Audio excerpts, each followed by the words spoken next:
heard the phrase, "be careful what you wish for," I'm sure. I think it's probably one which applies to God's judgment and justice. When we have been wronged, we would really like to see justice done. When there's some monstrous outrage in the news against a child or some other vulnerable person, we are pretty keen for judgment to fall. Put the boot on the other foot, though, and it's a different story. When we are in the wrong, we are likely to choose mercy over judgment every time. There's no getting around the fact that God judges, and judges harshly, in the Bible. There may well have been great wickedness on the earth at the time of Noah. All the same, we can't help but wince for those who were not permitted to climb the gangplank and perished in the swirling waters. Then there's the Egyptian army pursuing Moses and his people as he fled. Once again, all drowned. Wrongdoers perish by fire, flood and earthquake and all kinds of other means too. The God who descends as a dove on his Son and says how pleased he is with him is also the God who descends in a plague 10 times over. Can love and justice really occupy the same space? Years ago, when I was an undergraduate, I shared a flat briefly with some theoretical physicists. It was a bit of a party piece that one of them would ask over dinner, what happens when an unstoppable force meets an immovable object? The other would reply with a smug grin that those two things could not possibly exist in the same theoretical world. How very neat and tidy.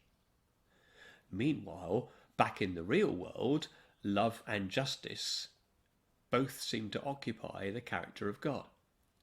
He loves fiercely and judges with equal vigour. How can we reconcile the two? In the end, it all comes down to a cup, a garden, and a cross. In the Old Testament, God often speaks about the cup of his wrath or anger. It is reserved for those who abuse the vulnerable, trample on the weak, feast on cruelty, and ignore his ways. Over the centuries, the heady mix in that cup ferments and grows stronger with each passing injustice.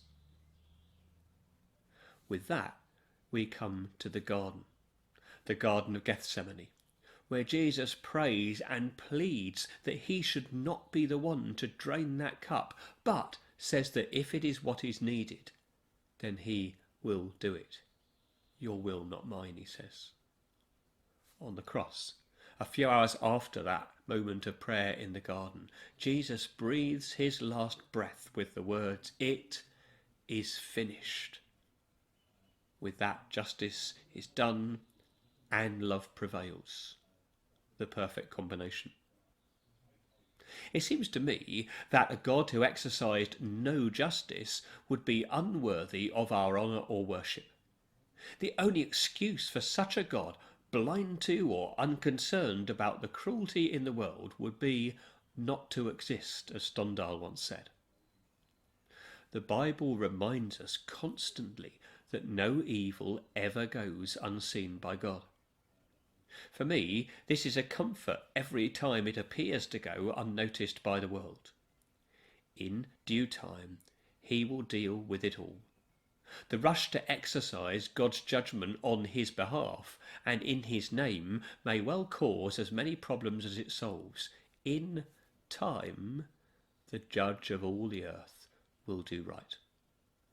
And whilst time is running down, there's ample opportunity for all to repent, change their ways, restore the broken lives, and seek forgiveness. It's not over till it's over, as the saying goes. God can judge and will judge. But in the meantime, there is restoration for those who will acknowledge what they have done and embrace their forgiveness bought at the cross. That is one of the roots of my faith.